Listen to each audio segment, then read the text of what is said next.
1. Bible records, 124 miracles. 69a. Miracles are those acts that only God can perform, usually superseding natural laws. Baker's Dictionary of the Bible defines a miracle as an event in the external world brought about by the immediate agency or the simple volition of God. It goes on to add that a miracle occurs to show that the power behind it is not limited to the laws of matter or mind as it interrupts fixed natural laws. So the term supernatural applies quite accurately? B. Miracles are also known as signs and wonders. C. Here we have one of the 124 miracles recorded in the Bible. 2. Miracle 69, healing, the Syrian army healed of blindness at Samaria, 2 Kings 6:20. A. The Syrian army healed of blindness.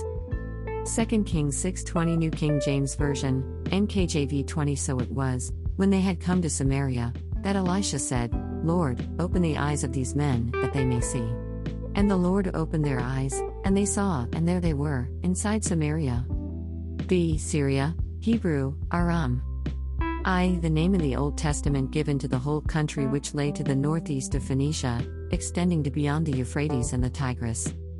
2. Mesopotamia is called, Genesis 24:10, Deuteronomy 23:4, Aram Naharaim, Syria of the two rivers, also Paddan Aram, Genesis 25:20.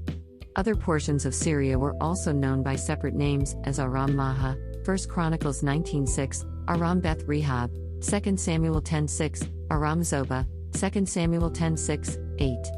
All these separate little kingdoms afterwards became subject to Damascus. In the time of the Romans, Syria included also a part of the land of Israel and Asia Minor. At 1. From the historic annals now accessible to us, the history of Syria may be divided into 3 periods. The first, the period when the power of the pharaohs was dominant over the fertile fields or plains of Syria and the merchant cities of Tyre and Sidon, and when such mighty conquerors as Thothmes III and Ramesses II could claim dominion and levy tribute from the nations from the banks of the Euphrates to the borders of the Libyan desert. At 2.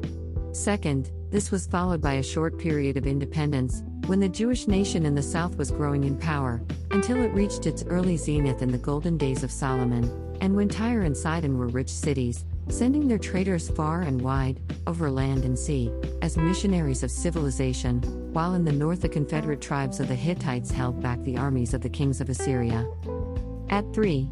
The third, and to us most interesting, period is that during which the kings of Assyria were dominant over the plains of Syria, when Tyre, Sidon, Ashdod, and Jerusalem bowed beneath the conquering armies of Shalmaneser, Sargon, and Sennacherib, and when at last Memphis and Thebes yielded to the power of the rulers of Nineveh and Babylon, and the kings of Assyria completed with terrible fullness the bruising of the reed of Egypt so clearly foretold by the Hebrew prophets.